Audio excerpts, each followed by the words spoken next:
మీకు కూడా మంచి స్నేహితుడు అధ్యక్ష వారు.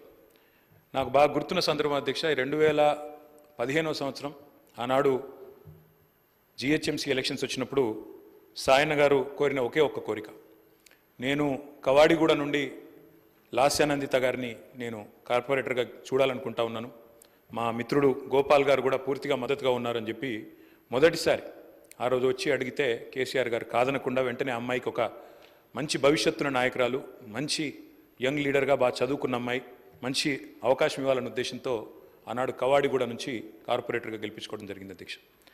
కానీ నిజంగా కొన్ని సందర్భాలు ఎట్లా ఉంటాయి అధ్యక్ష అంటే, ఇప్పుడు సాయన్న గారి కుటుంబాన్ని చూస్తూ ఉంటే విధి నిజంగానే వారి మీద పగబట్టిందేమో అన్నంత తీవ్రంగా ఒకే ఒక్క సంవత్సరంలో మరి అటు సాయన్న గారు దుర్మరణం పాలు కావడం, ఆ తర్వాత అనుకోని మరి మమ్మల్ని అందరినీ కూడా విస్మయపరుస్తూ దిగ్భ్రాంతికి గురి చేస్తూ లాస్యానందిత గారు కూడా ఈ రోడ్ యాక్సిడెంట్లో చనిపోవడం, ఇవన్నీ కూడా అత్యంత ఆవేదన కలిగించే అంశాలు అధ్యక్ష.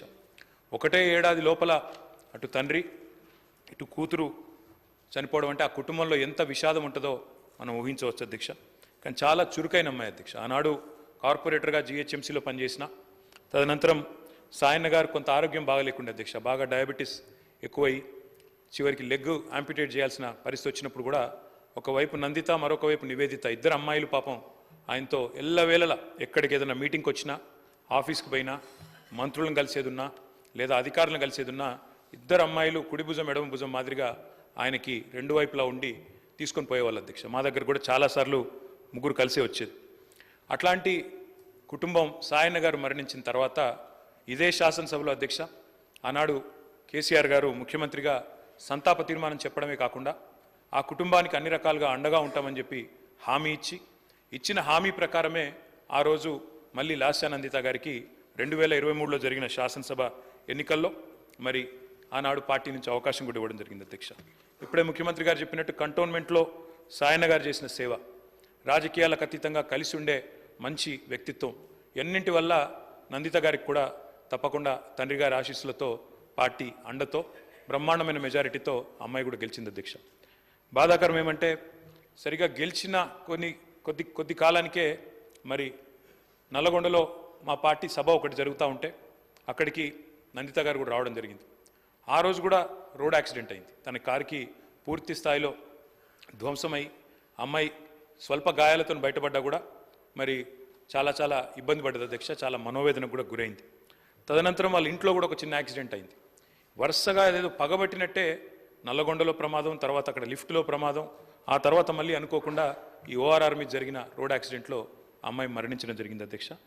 మేము ఆ రోజు పార్టీగా మాట ఇచ్చి సాయన్న గారి కుటుంబం మా కుటుంబమే అని చెప్పి ఆనాడు సాయన్న గారి తర్వాత లాస్యానందిత గారికి పార్టీ అవకాశం ఇచ్చింది అధ్యక్ష. అమ్మాయి గెలిచింది. దురదృష్టవశాత్తు ఏడాది లోపలే అమ్మాయి మరణిస్తే తిరిగి వారి సోదరి నివేదిత గారికి మొన్న జరిగిన ఉప ఎన్నికల్లో కూడా అవకాశం ఇచ్చింది అధ్యక్ష పార్టీ నాయకత్వం, కేసీఆర్ గారు.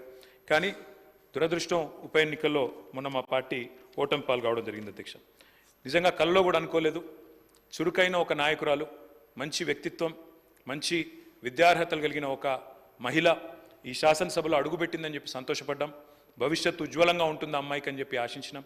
కానీ ఇదే సభలో ఆమె అడుగుపెట్టిన కొద్ది కాలానికే సంతాప తీర్మానం మీద మాట్లాడాల్సి వస్తుందనే ఆవేదన మాత్రం మా సభ్యులందరికీ ఉంది అధ్యక్ష. వారందరి మనోవేదన, ముఖ్యంగా మా గోపాలన్న గురించి అయితే ఆయన ఎంత బాధపడ్డారో నేను కళ్ళారా చూసిన అధ్యక్ష. అందుకే ఇలాంటి క్లిష్ట పరిస్థితుల్లో సాయన్న గారి మరణం తర్వాత మేమందరం కూడా ఆ కుటుంబానికి అండగా నిలబడాలని పార్టీగా నిర్ణయం తీసుకున్నాం. తర్వాత నందిత గారు, తర్వాత ఇప్పుడు నివేదిత గారు, వారి కుటుంబానికి ఈరోజు అయితే కాదు అధ్యక్ష, భవిష్యత్తులో కూడా సంపూర్ణంగా అండగా ఉంటాం. ఈ సంతాప తీర్మానాన్ని పూర్తిగా బలపరుస్తూ ఆ కుటుంబానికి మనోధైర్యం భగవంతుడు ప్రసాదించాలని, లాస్యానందిత గారి ఆత్మకు శాంతి చేకూరాలని